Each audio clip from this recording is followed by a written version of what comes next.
नमस्कार, मैं राजू और द हिंदू टॉक्स में आप सभी का एक बार फिर से स्वागत है। पिछले 1.5-2 वर्षों से पूरे दुनिया में केवल युद्ध का दौर चल रहा है। पिछले कई महीनों से यूक्रेन और रूस के बीच में जो नूरा कुश्ती चल रही है वो तो चल ही रही थी।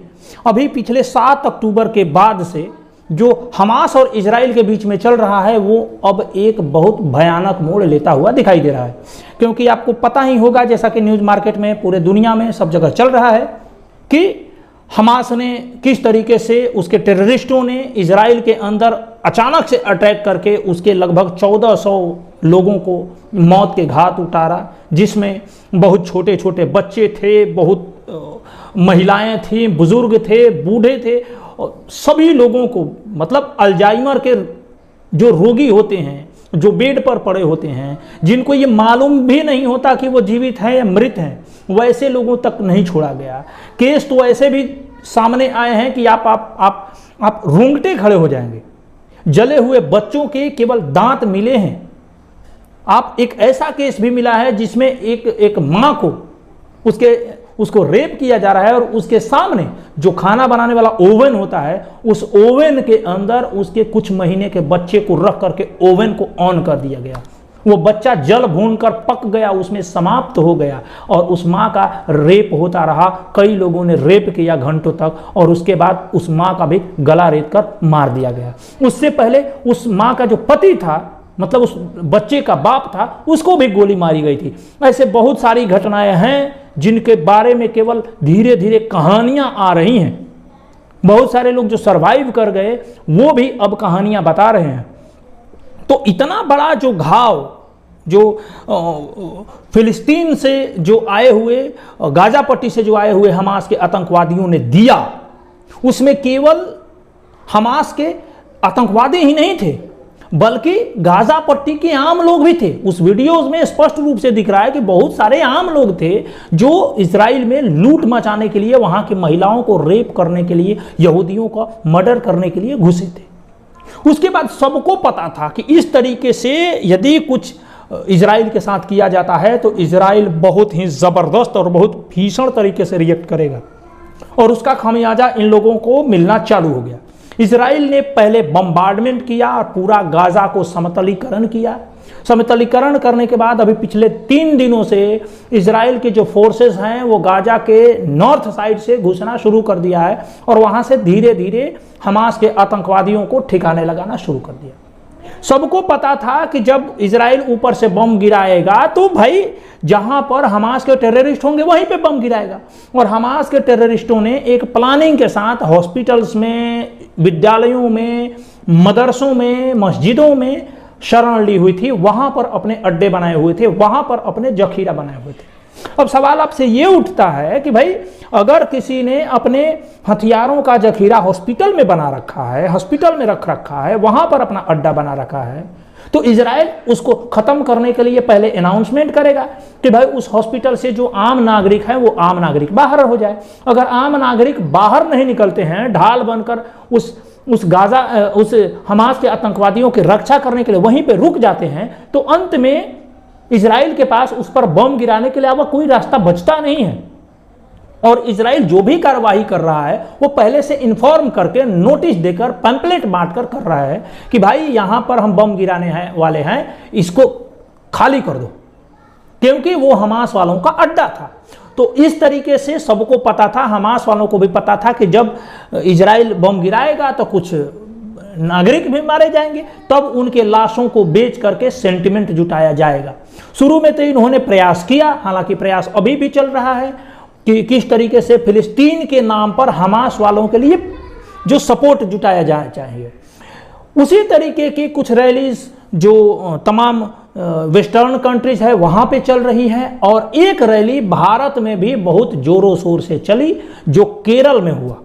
उस रैली में हजारों की संख्या में लोग शामिल हुए और वो मजहबी नारों के साथ शामिल हुए और सीधे सीधे हमास को समर्थन देने के लिए हमास का एक टेररिस्ट ऑनलाइन जुड़ा और लोगों को उस पूरे भारत के अंदर हॉली वार के लिए उकसाया कि फिलिस्तीन के लिए और हमास के लिए यहाँ के जो विशेष कम्युनिटी के लोग हैं वो सड़कों पर आए, होली वार करें। इस घटना से दो चीजें बिल्कुल स्पष्ट हो जाती है, दो प्रश्न खड़े होते हैं और दोनों ही सरकारों के अगेंस्ट में खड़े होते हैं।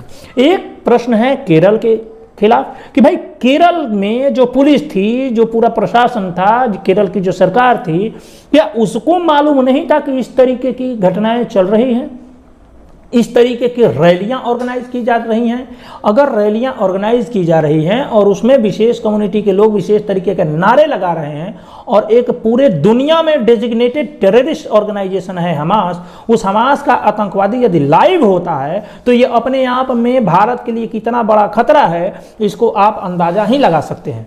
दूसरा प्रश्न उठता है केंद्र सरकार से कि यदि केंद्र सरकार के पास इनपुट नहीं थे तो ये बहुत बड़ी फेल्योर है।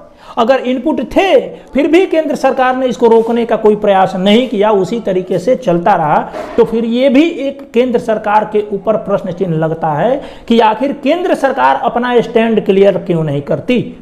क्या इस देश के कुछ मुट्ठी भर लोग यदि हमास के समर्थन में, यदि फिलिस्तीन के समर्थन में इस तरीके से सड़कों पर आके मजहबी नारे लगाते हैं और हमास के आतंकवादियों को अपने साथ इंटरैक्ट होने देते हैं, तो फिर ये देश की सुरक्षा के लिए बहुत बड़ा खतरा है।